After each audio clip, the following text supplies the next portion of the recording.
Scheherazade Stories. Tonight's story is about watching and being watched. The city map was wrong. I noticed it on a Tuesday morning, standing at a bus stop with a coffee I didn't want and a phone I checked too often. The transit app refreshed, blinked, and briefly showed a district I'd never seen before. San Aurelio. I frowned and zoomed in. Gray blocks, streets with names, bus lines routed straight through it like it had always been there. Then the map refreshed again. San Aurelio disappeared. I told myself it was a glitch.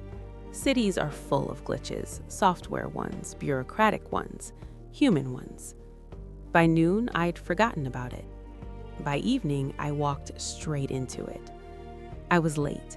Traffic had stalled, the bus driver cursed under his breath, and when I got off 2 stops early to walk, I took a street I'd never used before.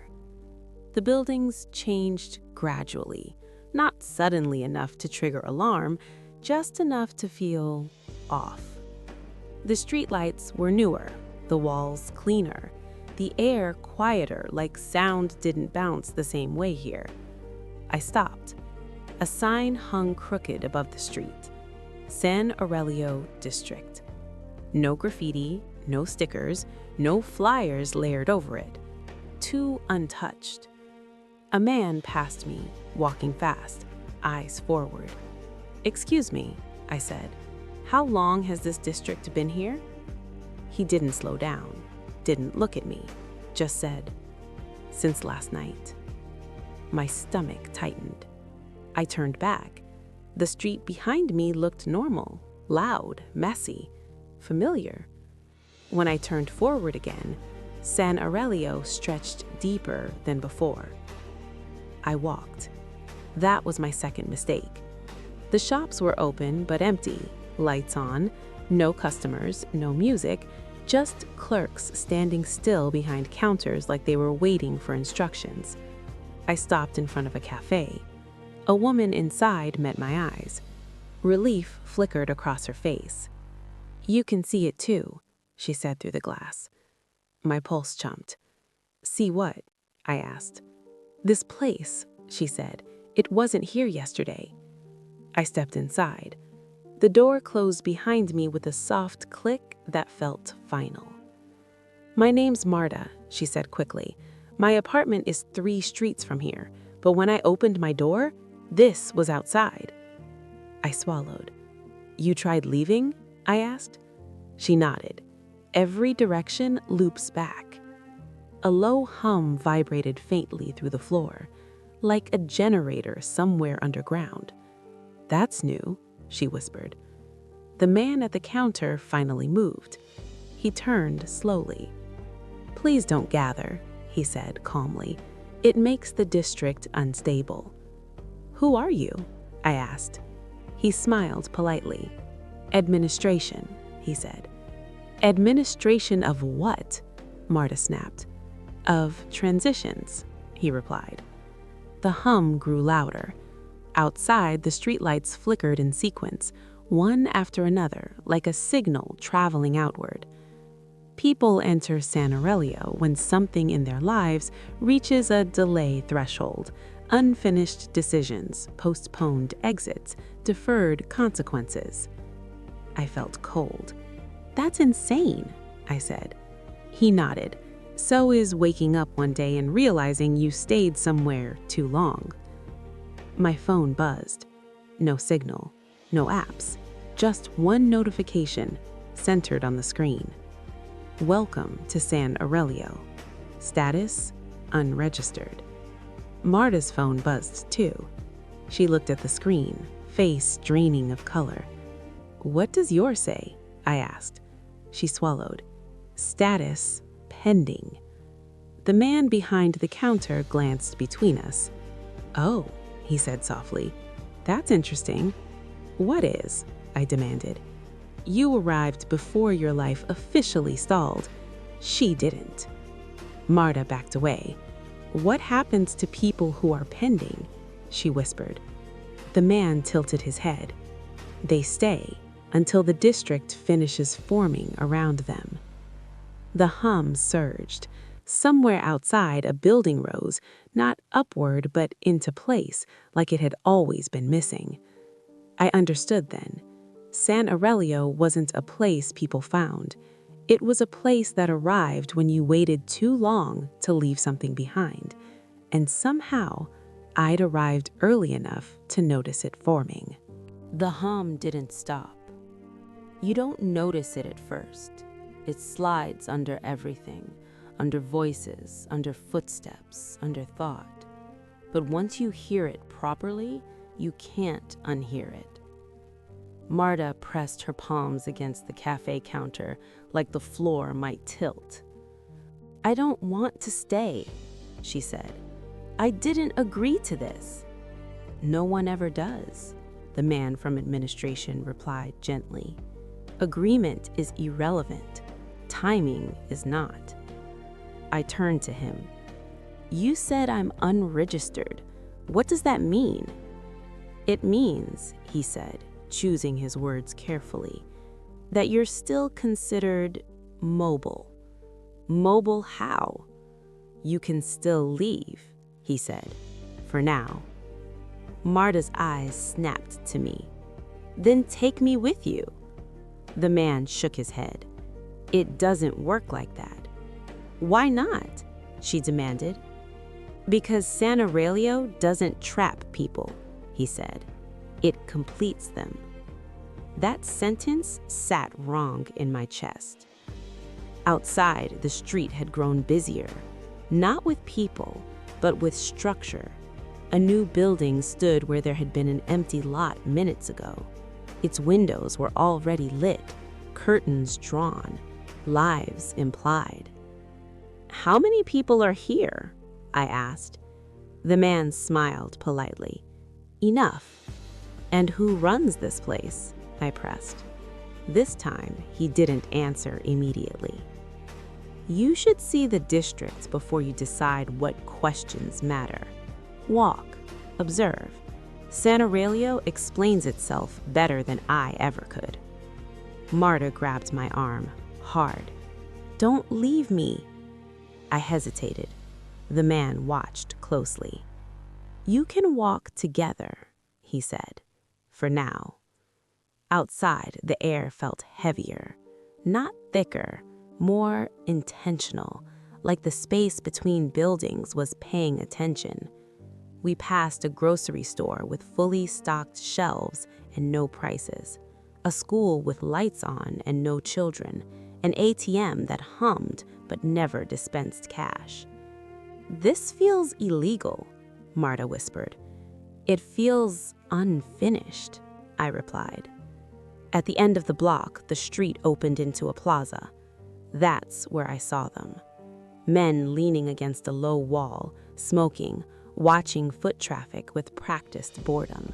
Not administration, not residents. They looked like they belonged to a different city. One of them smiled at me. "That's new," he said to his friend. "We're getting unregistered again." My stomach tightened. "Who are they?" Marta asked. "Supply," a voice said behind us. We turned. A woman stood there, mid-40s, sharp eyes, relaxed posture that came from knowing exactly where danger stopped applying. "I'm Camila, and you shouldn't stand here too long unless you plan on choosing a side." "Side of what?" I asked. She gestured around the plaza. "San Aurelio as neutral ground. That never lasts." "Who's fighting?" Marta asked. Camila smiled thinly. "No one. Not yet. That's the problem." She nodded toward the men by the wall. "They're from outside. Cartels, brokers, fixers." San Aurelio appeared, and suddenly there's a district with no jurisdiction, no records, no police presence. I felt cold. "So they're moving in?" "They're circling," Camila corrected, "waiting to see what the district allows." "And administration?" She laughed softly. "They don't enforce, they observe." A sharp sound cut through the air. A scream. It came from somewhere nearby, abrupt and quickly silenced. Marta flinched. What was that? Camila didn't look surprised. Someone just registered. The hum deepened. Marta's phone vibrated violently. She looked at the screen, eyes wide. It changed, she whispered. I leaned closer. Her status now read, registered, residential. Below it, smaller text appeared. Exit privileges revoked. No, I didn't choose this. Camila met my eyes. The district chose for her. Marta's breathing went shallow.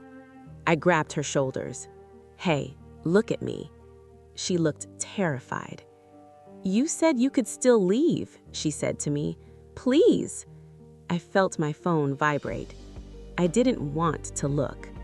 I looked anyway. Status, under review. Camila swore under her breath. That's bad, she said. Why? I asked. Because unregistered people don't stay under review long. They either leave or they become valuable. What kind of valuable? Marta asked. Camila's gaze hardened. The kind people kill for. Around us, San Aurelio kept building itself.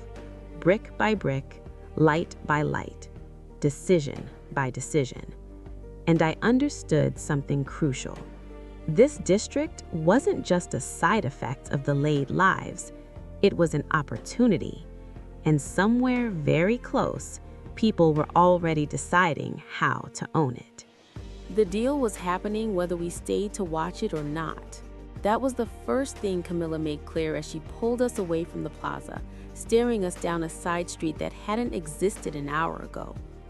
San Aurelio grows fast, she said, but power grows faster. Marta stumbled beside me, still staring at her phone like it might change its mind. Registered, residential, exit privileges revoked. Can they undo that? She asked, voice thin. Camila didn't answer right away. She stopped in front of a building with no sign, no number, and a door that looked newer than everything around it. Inside, the air was cooler, safer, or at least designed to feel that way. They won't undo it, Camila said finally, but they might reinterpret it. What does that mean? I asked. It means, she said, locking the door behind us, that once the district decides you belong, others decide how you're used. The room we stood in looked like an office stripped down to the idea of one. A table, 3 chairs, a wall of screens showing maps of San Aurelio, updating in real time, new streets pulsing into existence like veins. Who are you? I asked her. She smiled without warmth. I'm someone who learned early that when a city appears overnight, you either claim a role or become inventory. Marta sat heavily in a chair. I just wanted to go home. Camila's expression softened for a fraction of a second. So did everyone here. That's why this place exists. One of the screens flickered, highlighting a cluster of blocks. Here, Camila said, this is where the first transaction will happen. What kind of transaction? I asked. She looked at me carefully. The kind that turns a temporary anomaly into permanent territory. I felt my phone vibrate again. This time, it wasn't a status update. It was a message. You're late. No sender, no context, just certainty. I think I know why I'm under review, I said quietly. Camila glanced at my phone. Because you noticed San Aurelio before it finished forming. So what? That shouldn't matter. It does, Camila replied. It means you're not just inside the district, you're part of its emergence. The words settled like weight. What happens at this meeting? I asked. Camila exhaled slowly. People from outside will offer protection, resources, structure. In exchange, they'll want influence over how the district stabilizes. And administration? I asked. They'll observe, she said. They always do. The door buzzed. Once, twice. Camilla checked the screen by the door. "They're here." "Who?" Marta whispered. Camilla didn't answer. She opened the door. 3 men entered, well-dressed, relaxed, too relaxed. They didn't look at Marta. They didn't look at Camilla. They looked straight at me. "There you are," the tallest one said. "We were wondering when the district would produce someone like you."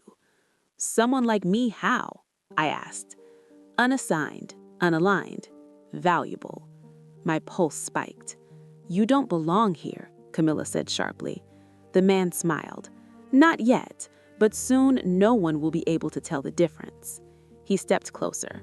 "We represent interests that want San Aurelio to survive. Survival requires leadership." "And you think that's me?" I asked. He smiled. "I think," he said, "that the district is waiting to see what you choose." Marta stood suddenly. "Leave him alone." The man glanced at her phone screen. "Registered. Congratulations." She flinched.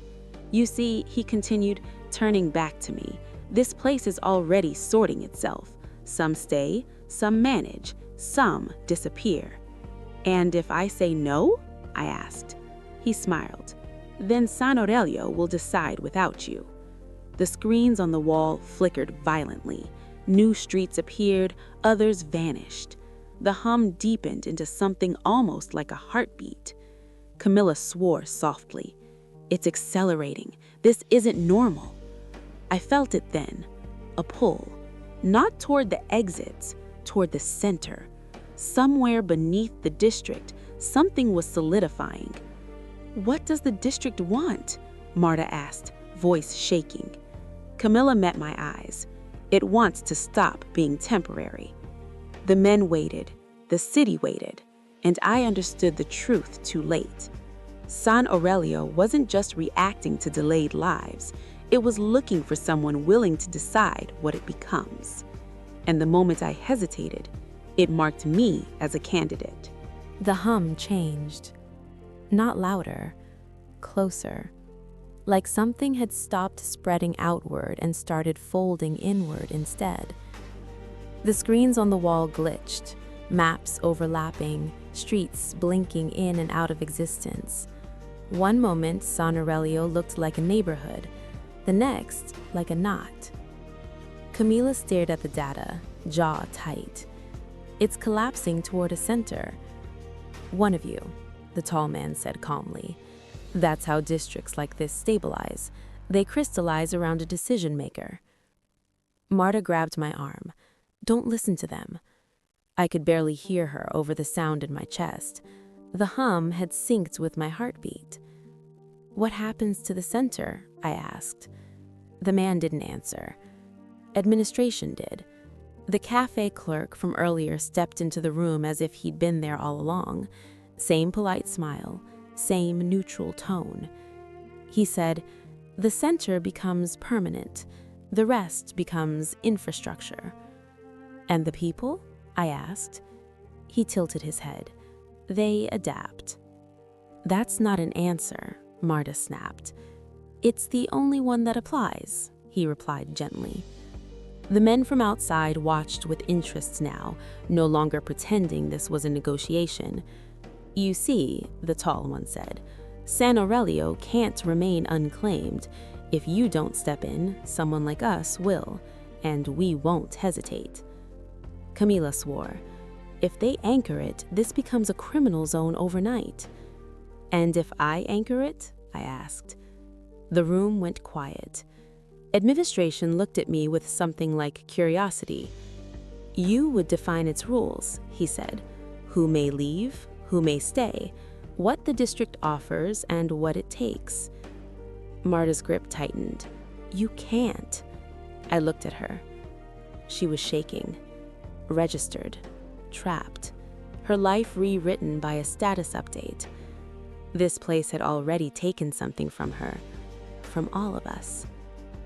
"What if I refuse?" I asked. The man shrugged. "Then the district chooses someone else, or something else." The screens flashed again. A new label appeared at the center of the map. Core forming. Camila's face drained of color.